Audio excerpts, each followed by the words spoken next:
Hello and welcome to the Cinema ATL Podcast. The Cinema ATL Podcast is a weekly podcast that examines the world of entertainment through the lens of local Atlanta filmmakers. That would be us, your hosts. I'm Michael D. Friedman, and that is... Martin Kelly. And this week we talk with Jordan Noel and Hudson Phillips, the team behind This World Alone, which was just released this week on digital on demand. We talk with them about how the film was made and much more. But first, Martin, why don't you tell our listeners how they can help the podcast out?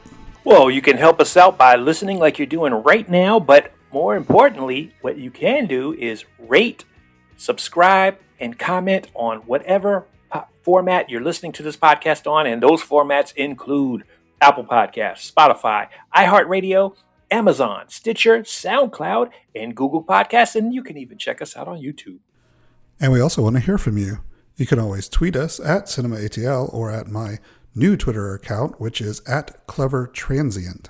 So it's replaced the old handle. Yes, I'm no longer at Badger33. It's at CleverTransient. I think if you use at Badger33, gotcha, it'll forward to me. But yeah, it's one of my new music endeavors. Yes, well, maybe that'll we'll talk about that on a future podcast. But you can always catch me at Marte_Real1. And don't forget our Instagram, which is at CinemaATL Podcast, all one word. Or the legacy site, CinemaATL.com. Well, that about does it for all of our intro stuff.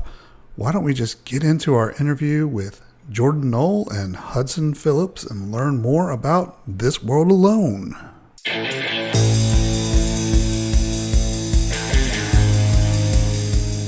Just released on Tuesday, This World Alone is a post-apocalyptic drama/thriller about three women attempting to survive after a cataclysmic event leaves the Earth without technology or power. We're lucky to have director Jordan Noel and screenwriter Hudson Phillips with us today to discuss the film. Jordan Noel is an artist and movie director who spends way more time parenting than he does making art or directing movies. He spent the lion's share of his life in Georgia, but he now lives in Nashville because his wife really wanted to live there. We won't fault him too much for that. Hudson Phillips is a screenwriter and indie film producer in Atlanta, Georgia.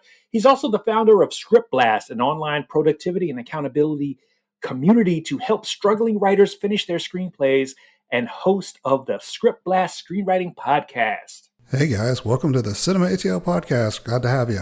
Thank you. Yeah, what's up? Very excited to be here. Yes. Cool. So talk a little bit about your film and the journey to release. Oh gosh, it's such a long journey to release. So we've been working on this movie for 4 years now, almost to the date. Yesterday, 4 years ago yesterday, I sent an email to Jordan saying, hey, I've got this idea. It's probably crazy, but I think we first started, what was it, Jordan? I said I wanted to make a short film. Yeah.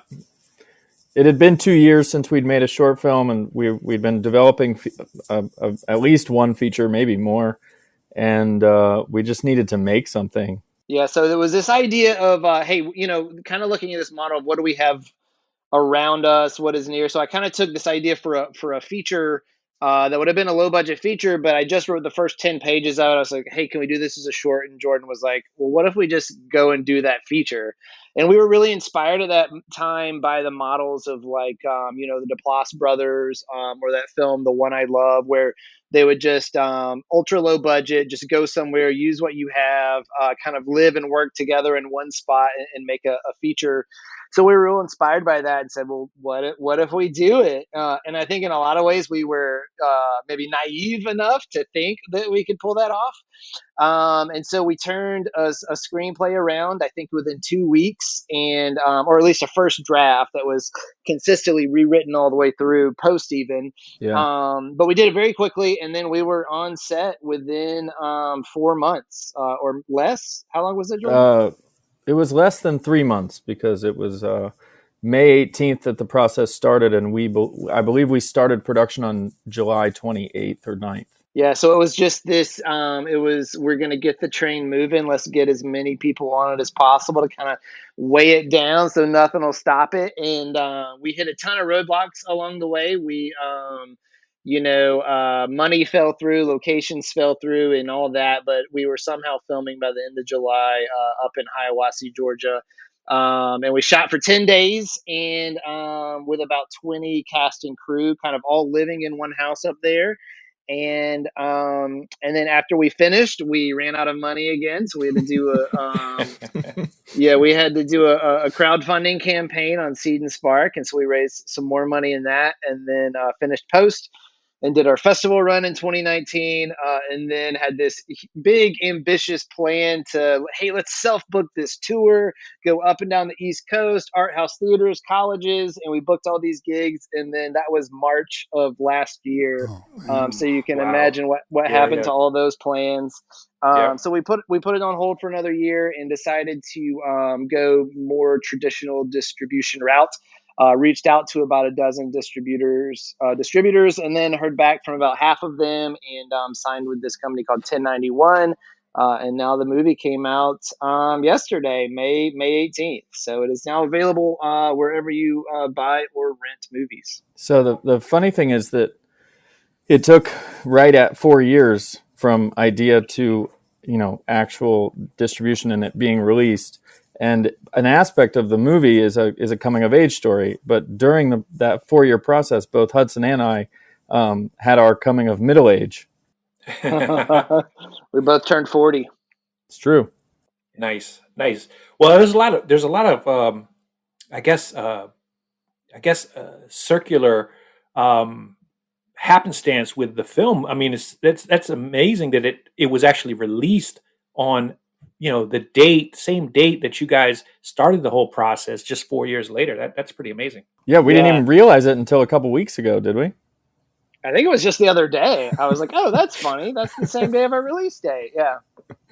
I think we're doing this. We're trying to launch this podcast for ourselves where it goes through the making of the film. And the idea is that we're going to want to launch a podcast that is, not just about our movie, but is about inspiring other filmmakers to do a similar thing and being basically look, it's possible. You can be an idiot like we were and still make a movie. So kind of go through what were the mistakes we made, what we did right, what we did wrong, what we would do differently, and share a lot of that stuff openly with people. So we're very, very, very excited about kind of diving into that as well. Nice. So I read the log line at the beginning of the interview, but didn't really go much more into it than that. But do you guys want to talk a little bit more about the story of the film? Yeah. So it is a well, I can tell you, but first of all, kind of where the idea started for us. Jordan and I are both parents, and we, I've often heard. I think Mark Duplass, who I mentioned earlier, kind of talks about writing stories that are really personal. So he says, what are the things that when you're up at 2 a.m. with your best friends, you've had too much to drink, you're being a little too honest, what are the things that you talk about? And so for Jordan and I, that was parenting, the fears of parenting, of how much we protect our kids, how much we let them make mistakes, how difficult that is. And that's kind of where the germ of this idea came out of. But the story really follows this teenage girl named Sam, who lives in this post-apocalyptic world. She says she was one of the first kids born after the fall, or born after the fall, before the fall? Right around the fall. Around the fall. So this is the only world that she's known, is this kind of world without technology and power. She grew up reading books, disappearing into these fantasy worlds, being ultra protected. She's only ever known her 2 mother figures, who each kind of raised her in their own way. Connie, played by Carrie Walrond Hood, is kind of overly protective, is, hey, you've got to prepare yourself for the world out there. And then Willow, played by Sophie Edwards, is much more, embrace, the positivity in life, and, there's love out there and there's hope. And so the movie really explores these 2 warring philosophies inside Sam, who I don't think mentioned, played by Belle Adams. And so what happens is this kind of accident happens in their small bubble of a world, and Sam has to journey out into that world for the first time and go on this kind of coming of age story and putting those warring philosophies to the test and figure out who she is and which one of her mom's worldviews she kind of falls into. Nice. So, you kind of touched on some of this already, but how did the collaboration come together? Were you guys, obviously you had done some projects before, but have you collaborated frequently previous to this film? We have. I'm pretty much nonstop since 2011. We've known each other for a long time, but I don't remember how we met or when. But we have a number of mutual friends, and we ran into each other at a show that I'd rather not mention who the band was. One of my favorite bands, the Get Up Kids. This was in Athens. Not one of Jordan's favorite bands. Yeah. I was there because I knew the openers. Well, I thought you were going to say something like NSYNC or Backstreet Boys or something like that. No, that'd be cool. Hey, what's wrong with that? You're good. So we ran into each other at this show, and I'm guessing we hadn't seen each other in a couple of years, but we were just talking, and Hudson had sold a script to Lionsgate that they had optioned it, but it didn't get made because of the writer's strike and that weird period. And I had been making music videos, super DIY, and I was basically a director in need of a writer, and Hudson was a writer in need of a director, and we already knew each other and liked each other. So Hudson was like, well, I'll send you a script and maybe we'll make something. And he sent me a script for a short idea called Rooney's World. And we jumped right into it, and we made it later that year. Awesome. Nice. And then we made several more shorts. We did a lot of commercial stuff together. Any excuse we could find to collaborate, we did. Nice. Yeah, and the collaborations just got fewer and further between. And our end goal was always to make a feature, and it was just always out of our grasp, or felt like it was. And even before This World Alone, we tried to get another feature off the ground. It was a little too big, a little too expensive, and got burnout on that process. And really with This World Alone, it was just jumping in with both feet and making it happen and kind of trusting in the process and not giving up. So Awesome. Yeah, features are difficult. That's quite the understatement. I'd like to go back to the film itself. I just recently watched it, and I really thought there were some terrific performances from the actors, all of them really. Awesome. But especially from the two leads, Belle Adams and Laurie Roach. Mm-hmm. How did you end up casting them, and how did you cast the film? Well, we one of the features that Hudson mentioned that we had been developing that was a little too big and a little too expensive, we had done a table read with Belle Adams and Laurie Roach in two of the roles, and we just loved them. And one of the problems we got, or some of the feedback we got from potential investors, was that the team was just like untested. Right. And so we thought, well, we believe in them, so why don't we create something and have them star in it? Yeah, so we actually wrote with them in mind, and wrote those characters for them. I think we knew we wanted Belle, we knew we wanted Ree. Definitely.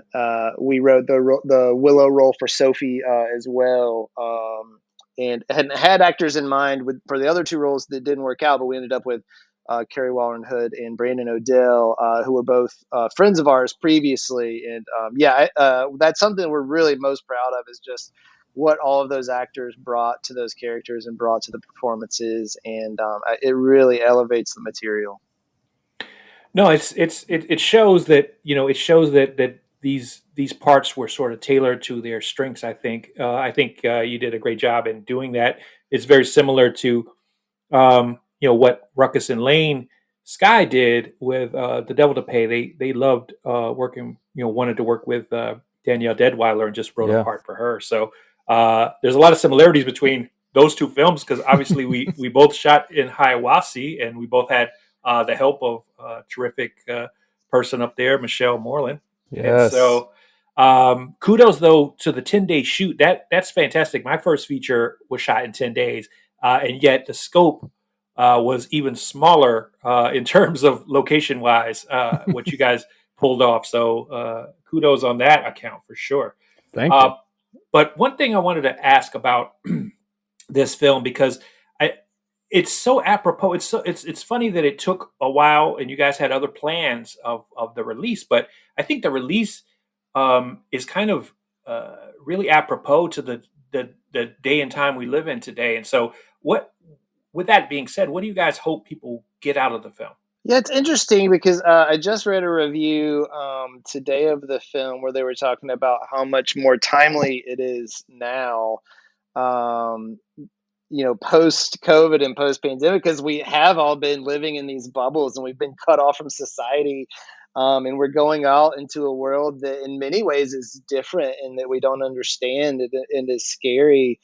Um, and one of our goals with filmmaking and art in general is that we don't want to provide easy pat answers for people, because that just doesn't do any good. We want to ask these questions and we want to get our hands dirty and we want to present varying viewpoints on any subject matter and kind of let people land where they land and figure it out for themselves. And so I always say great films ask questions, they don't provide answers. With that in mind, I think ultimately the film is reflective of a mixture of Jordan and a little bit of optimism, a little bit of realism. I really do believe that the world is a good place, and I think Jordan maybe pushes back on why do we even have to define the world with good or bad. And generally, just like any great conversation, when you sit down with somebody and really dig into it, you land somewhere in the middle. And I think we live in this world where everybody has to have this strong tweetable stance on everything, and that we're not sitting down and actually talking with each other and trying to land in the middle. And I think that's kind of a broad example of what this film is, and I don't think it is that broad. It is saying something or asking something very specifically, but I do find that it's very applicable for the world that we're in right now. And can we trust people? Is there love in the world? Are we good? Are we bad? We're playing with all these questions right now because for whatever reason we're coming out of this pandemic time, the shutdown time, just all heightened. Just emotions are heightened, anger is heightened, and I think we're learning how to interact with each other again.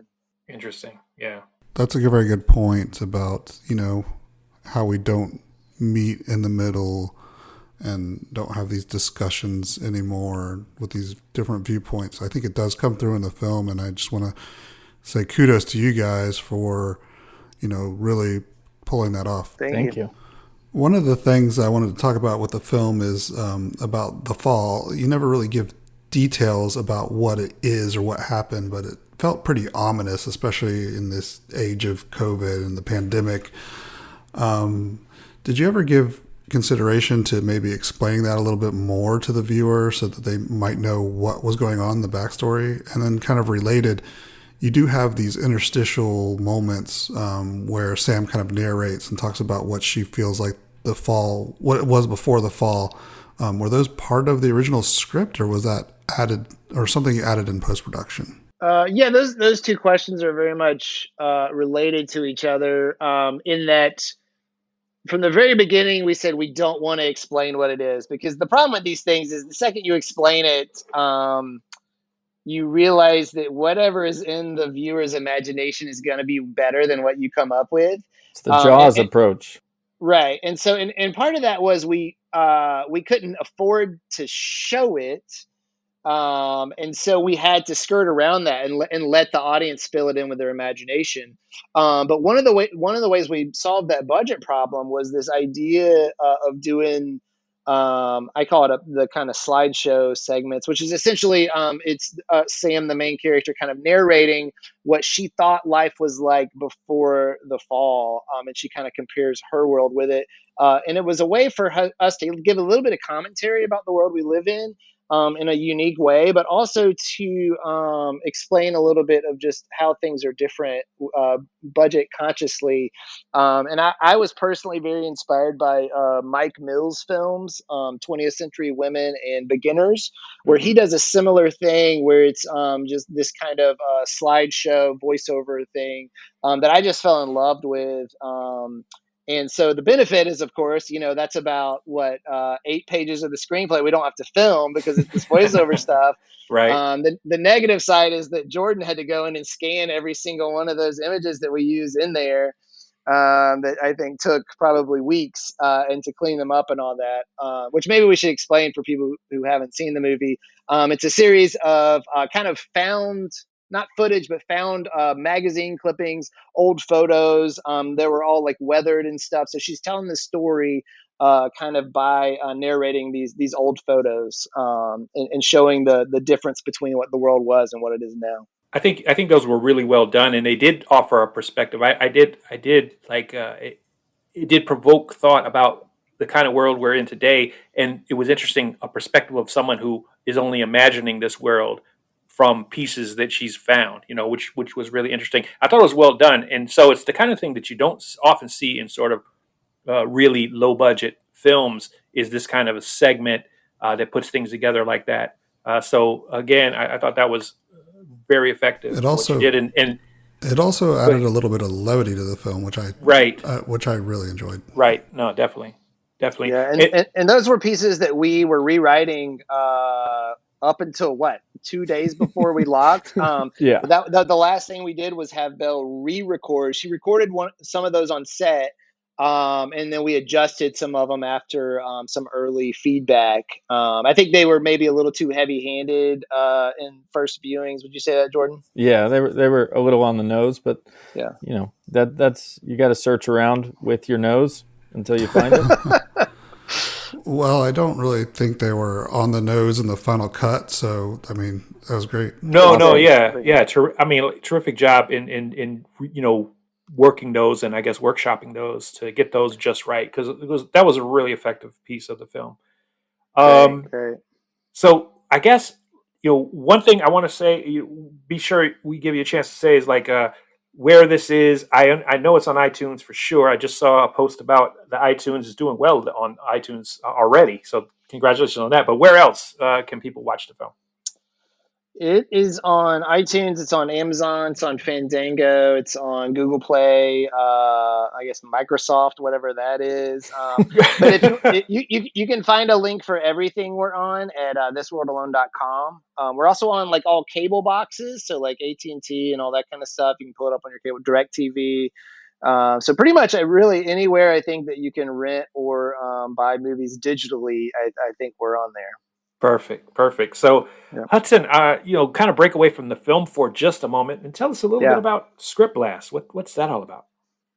Yeah, so ScriptBlast was, Jordan kind of mentioned before that I had sold a screenplay really early on, and it was one of these things where, we were these overnight successes. I wrote with two buddies of mine, and we were like on, local Atlanta radio and local Atlanta newspaper.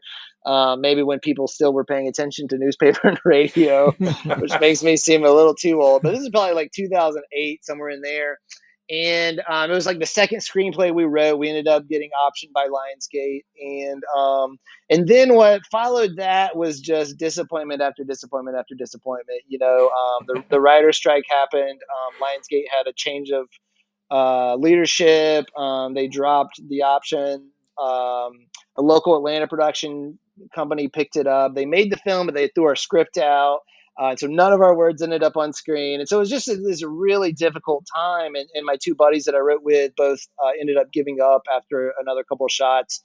And even for myself, I had to rebrand myself as a solo writer and would write something, send it out to LA, nothing would happen. And just in this cycle of just realizing how depressing and difficult that screenwriting journey is, and just how personal it is. And how hard it is to keep going. And so I just, I needed a community that I couldn't find. I would hop on, online forums or whatever, and everybody was just so negative and so competitive with each other. And so I was like, all right, let's reset this. So I launched, it started with an Instagram account and a Facebook group. And I said, I'm going to do things differently. I just want to be inspiring. I just want to be honest. I want to share the struggles that are real, because I felt like nobody was doing that. Screenwriters are successful and they talk about their successes, and you don't realize, oh, they spent 15 years of struggle before getting here, because nobody talks about that part of it. Right. And so that's what it came out of, was just that. And then for 5 years I just built this audience, invested in this audience, and really built a great community. And I could never find a resource that was really helpful for writers. And so finally last year, I ran across this app called Mighty Networks that allows you to essentially create your own kind of social network. So we launched this group, ScriptBlast Members, last fall. That is just a private community for people with that mindset, who are looking for a positive place where they can talk about their struggles, where they can get notes, where, we do weekly kind of writing sprints together. We'll do online lessons. It's filled with like resources and all that kind of stuff for writers. And it's been, and I started all this stuff for myself more than other people. And it's been a game changer in my own productivity and my own accountability, and just finding joy in it again. Having a community, I think, is everything. And I think I took for granted a little bit. Jordan and I have been working together for 10 years or so, Jordan, now. Yeah. And the reason I've been able to put out so much product is because I have this other person who's holding me accountable, who's giving me notes, who's giving me feedback. And so the ScriptBlast members group is really designed to provide that for everybody. Nice. Very cool. Yeah. Yeah, that's terrific. How can people find out more about that? What do they do? Yeah, so you can go to scriptblast.com or members.scriptblast.com is our members group. But you can find information at both those places, or at ScriptBlast on Twitter and Instagram. Well, that's great. Yeah, we'll make sure that we post a link on our show notes as well. Great. Thank you, guys. So do you guys have any future plans that you'd like to talk about? Any projects you got in the works? Anything like that? Ooh, yes, we do. So Jordan and I actually have 3 projects we're sitting on, and it feels like this kind of log jam. They're like kind of all backed up, waiting for this movie to come out, which is part of the frustration of 4 years. But we have a project in the works, and we're trying that same model of, hey, let's just hop on the train and see if it keeps moving. But the problem we ran into was everybody that we talked to, investor-wise, was like, well, we want to see what happens with this first one first. So now that some things are happening with that, we're hoping we can kind of ride this momentum and shoot something by the end of the year. But we've got this script called Guacamole Yesterdays, and it's kind of a Black Mirror / Eternal Sunshine kind of grounded sci-fi. And so, as you guys saw in This World Alone, we shot all outside. So this one is all inside. It's essentially 2 people in one house. And so we're trying something a little different with it. Hopefully still keeping our costs low, but still being equally ambitious. Cool. It sounds pretty interesting for sure. We'll have to talk offline. Yeah. So, I think we talked a little bit about where people can catch ScriptBlast, but in general, where else can they find you guys on social media so they can get updates about this film and your next projects? Yeah, so This World Alone, you can find it at This World Alone Film on all platforms, except it didn't fit on Twitter, so I think we're at TWA Film. Or thisworldalone.com. And then about me, really it's ScriptBlast, or I'm at Hudson Phillips on things. And I've got a personal writing site that's hudsonwrites.com. Cool. I'm doing my best to stay off of social media. So that's probably smart. Yeah, I'm trying. It's so hard to do when you're releasing a movie, though. It's impossible, and I've been on it a lot lately, and I don't like it. But connecting with people around the release of the film has been amazing. But my kids would appreciate it if I was not doing it. So I'm just going to encourage Hudson to talk about me some on his social media, and people can, find out about me that way. That's brilliant. Nice. Brilliant. Well, yeah. But no, I just want to say again, guys, thanks for being on the show with us, and congratulations on the release. I know trust me, I know how it is. I know how long it can be, the journey. Mike and I both know. I mean, we've done these before, and it's commendable that you guys made it through and are smiling on the other end of it. So congratulations. Yeah. Thank you so much. We'll see how long the smiles last. Hopefully for a while. Yeah. Well, that's our interview about This World Alone. It's a really good film. Definitely. Check it out. Support your local Atlanta indie filmmakers and rent it today. We want to again thank Eureka Failure for providing the music as they do each and every week. And remind you to please share and rate the podcast wherever you listen to it. It really helps us out. And it really helps us grow that audience that we really like. Definitely. So, Martin, what are the final words of wisdom you'd like to impart? Well, my final words of wisdom come from Babe Ruth, because we're in the middle of baseball season, and he always said, never let the fear of striking out get in your way. So that means go for it. It don't matter if you fail, you can go for it again. Well, there you go. If Babe Ruth said it, it must be right, I guess. Anyway, that does it for another exciting episode. Please come back next week and we'll have another one for you. Thanks for listening to the Cinema ATL podcast, and make sure you rent This World Alone. Later.